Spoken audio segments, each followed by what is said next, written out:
Hello everyone, welcome to my new another video. এই ভিডিওটিতে আপনারা সিলেটে অবস্থিত পাম বাগানের বিস্তারিত জানতে পারবেন। ভিডিওটি দেখার আহ্বান রইল।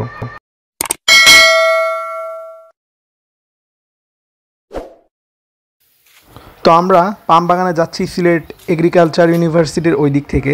সো এই দিক দিয়ে শর্টকাট একটা রাস্তা আছে টিলার ভিতর দিয়ে, আমরা সেই দিক দিয়ে গিয়েছি। তো যারা চিনেন না, লোকাল স্থানীয় লোক ছাড়া এই রাস্তাতে আপনারা যেতে পারবেন না। তো আমাদের সাথে পরিচিত লোকাল লোক ছিল দেখে আমরা যেতে পেরেছি এই রাস্তা দিয়ে।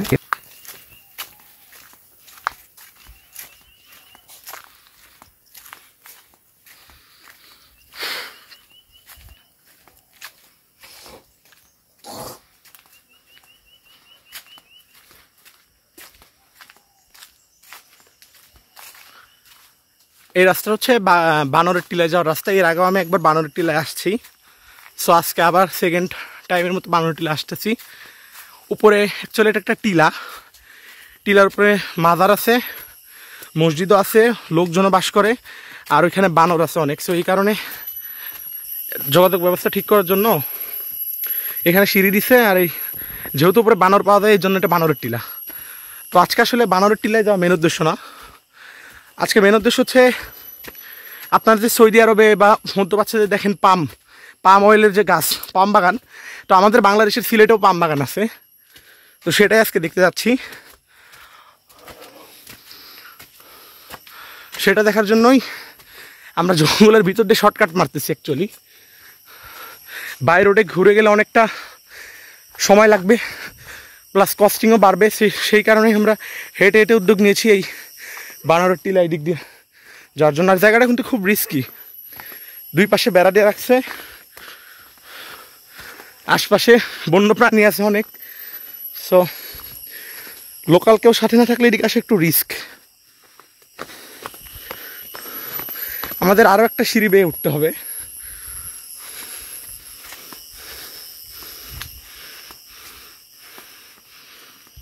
আমি এখানে, আমার সাথে আছে আমার বন্ধু রাহি, সিলেট ইঞ্জিনিয়ারিং কলেজের শিক্ষার্থী। তার অনুপ্রেরণাতেই যাচ্ছি আমি মূলত। এই যে আরও একটা সিঁড়ি।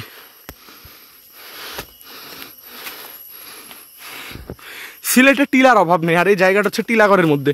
সো বুঝতে পারতেছেন টিলাগড়ে কত টিলা আছে, স্বাভাবিক।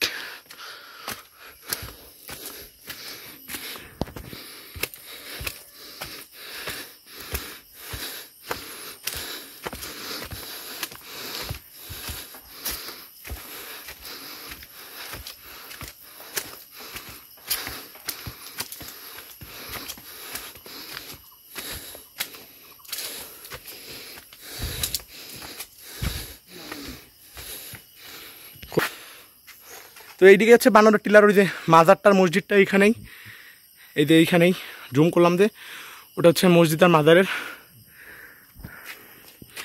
এটা বেয়ে আমরা উঠলাম। এখন পাম অয়েল বাগানে যাওয়ার জন্য আমাদের এটা দিয়ে আবার নামতে হবে, তারপরে রাস্তা শুরু। এখন আমরা নামতেছি, নামার পথে অনেক জায়গায় ভেঙে গেছে বৃষ্টি হওয়ার কারণে। এই জায়গাগুলো একটু রিস্কি।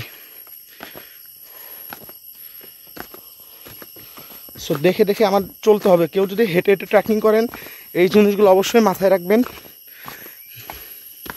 আর দয়া করে কেউ একা আসবেন না, খুবই শুনশান রিস্কি জায়গা, বন্য পশু পাখি আছে। চেষ্টা করবেন অন্তত পক্ষে 2 জন যাতে হয়।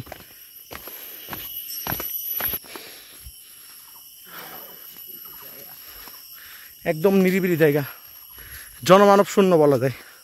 মানে আমাদের মতো লোকজন জাস্ট উৎসুক যারা দেখতে তারাই আসে, তা বাদে এরকম লোকজন আসে না। যদি রাস্তা আছে তো আমাদের আবার আরেকটা উঠতে হবে। আর এক একটা দেখেন প্রায় 5 তলা সমান হবে, সমপর্যায়ের। উঠা খুব প্যারা।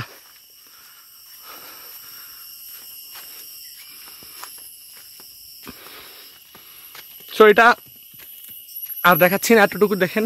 এর আগের 2টা দেখেছি। সো ওইটা ওঠার পরে আবার আরেকটা নামা লাগতেছে, উঠলে নামাই লাগবে। আর এই টিলাগুলো পার হওয়ার জন্য এই যে সিঁড়িগুলা করছে। আর দেখেন আমি 4টা পাহাড়েও মানে টিলার সিঁড়িতে উঠতে যে কি অবস্থা হয়েছে আমার আর আমার ফ্রেন্ডের। মানে প্রচুর পরিমাণে এনার্জি লাগে এখানে। আমার এখন এনার্জি আছে। তুমি তো এক্সপার্ট, এখানে থাকো, বাট আমার ক্ষেত্রে ব্যাপারটা হচ্ছে পুরো অন্যরকম। আমি প্রচুর ঘেমে গেছি। সো ফাইনালি আমরা প্রায় 10 মিনিট হাঁটার পরে টিলা থেকে বের হয়ে লোকাল এরিয়ায় আবার ব্যাক করলাম। এরপরে আমরা আবার আরেকটা রোড ধরে পাম বাগানের দিকে যাব। টিলা থেকে নামার পর আমরা হাঁপিয়ে গেছি, এই জন্য আমরা আসলাম কিছু ড্রিঙ্কস নিতে। অ্যাকচুয়ালি যে পরিমাণ রোদ, এখন ড্রিঙ্কস নিয়ে আমরা আবার আমাদের যাত্রা শুরু করব। সো ব্রেক দরকার, যদিও এর চেয়ে বেশি হাঁটতে পারি আমরা, কিন্তু বাট এখনের যে পরিমাণ টেম্পারেচার, আর আজকে হচ্ছে সিলেটের টেম্পারেচার 36 ডিগ্রি সেলসিয়াস। সিলেটে এত টেম্পারেচার ছিল না, আমি আসার পরেও বৃষ্টি হয়েছে, বাট এখন হচ্ছে আবারও আপনার বৃষ্টি দেখা নাই 2 দিন ধরে, প্লাস টেম্পারেচার এখন নর্মাল অন্য অন্য এলাকার মতো হয়ে গেছে। সেই কারণে প্রচুর ঘামতেছি এখানে এসে। তো ফাইনালি পাম বাগানের কাছাকাছি চলে আসছি। তো পাম বাগানে যাওয়ার আগে একটা টিলা দেখতে পেলাম, টিলাটা ভালোই লাগলো। টিলা কাটা হচ্ছে এখানে, এই যে কেটে কেটে বাড়ি করা হয় বা বিভিন্ন ধরনের নির্মাণ করা হয় এই এলাকায়। আর ওই যে পাম বাগান, গাছগুলো দেখতেছেন, এগুলো পাম বাগান। বাংলাদেশে ফার্স্ট, আমি জানি না অন্য কোথাও আছে কিনা, এই সিলেটে খাদিমনগরে পাম বাগান আছে।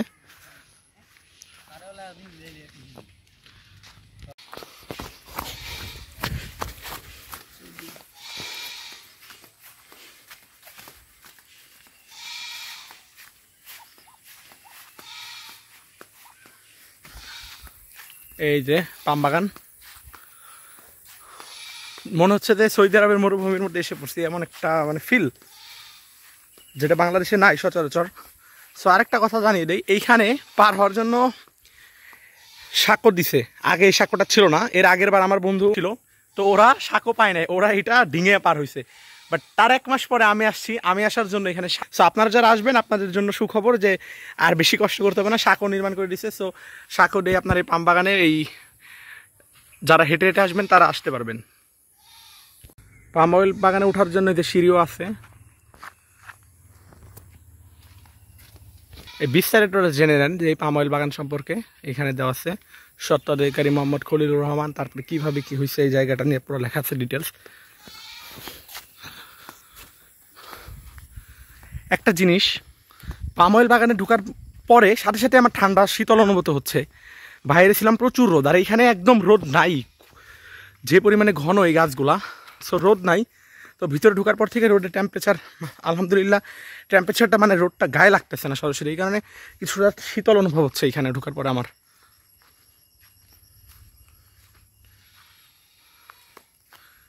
বিস্তৃত এই টিলার মাঝে পাম অয়েল, পাম অয়েল আমরা যে মানে তেলের পাম অয়েল, এটা হচ্ছে সেই গাছ। এইটা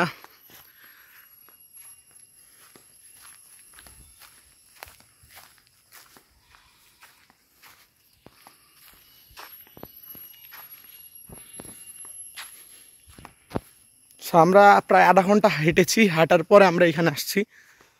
জায়গাটা আসলেই সুন্দর, পাম অয়েল বাগান, এক পাশে টিলা আর ওই পাশে চা বাগান আছে। সিলেট আসলেই সুন্দর, সিলেটকে আপনি কোনো দিক দিয়েই পিছিয়ে রাখতে পারবেন না। বাংলাদেশের প্রাকৃতিক সৌন্দর্যের দিক দিয়ে one of the top rated district যদি বলা হয় বা ডিভিশন, সেটা হচ্ছে সিলেট। তো এখন আমরা উপরের যে পাম বাগান ওটা দেখবো, এর জন্য আমরা সিঁড়ি বেয়ে উঠতেছি। এই যেটা হচ্ছে মাটির সিঁড়ি।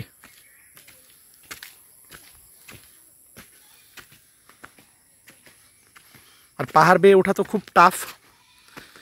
যাক, এইদিকে ভালো ব্যবস্থা মানুষজন চলাচলের জন্য, অ্যাটলিস্ট সিলেটে যা দেখলাম সাঁকো বা এরকম টিলায় ওঠার জন্য ব্রিজ, সিঁড়ি এগুলো করে রাখছে।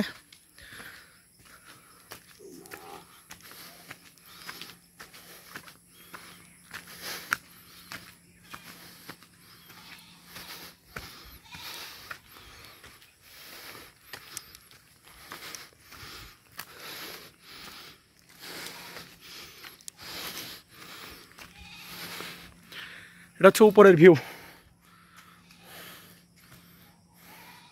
এই যে আমার বন্ধু রাহি, শরীরে একটু মাংস নাই। তো এতক্ষণ তো উঠা দেখলেন, এখন নামবো। নামার পথে দেখেন কি পরিমাণ ঢালু। সো সাবধান সবাই, যদি পাম বাগানে আসেন পাহাড়ে ওঠার ক্ষেত্রে সাবধানতা অবলম্বন করবেন। সুন্দর, দেখেন কি অপরূপ।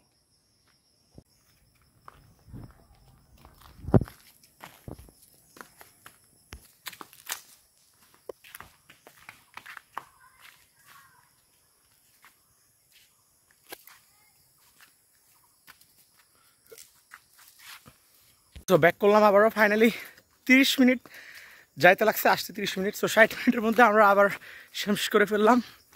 তো আমরা যদি বাই রোডে ঘুরে যেতাম 7 কিলো পড়তো, কষ্ট পড়তো। এদিক দিয়ে আমরা হেঁটে গেছি, একটু কষ্ট হয়েছে, বাট আমাদের আড়াই 5 কিলোর মধ্যে কমপ্লিট হয়ে গেছে। আর গাড়িতে গেলে 7-14 কিলো লাগতো। সো ওয়াকিংও হলো, বাট প্রচুর ঘেমে গেছি, প্রচুর হিট, যেটা আগে বলছি। সো আজকের ভিডিওটা এই পর্যন্তই। এই হচ্ছে পাম বাগানে যাওয়া ওয়ে সিলেটের থেকে, এবং কিছু টিলা আছে, এগুলোও দেখাই দিলাম।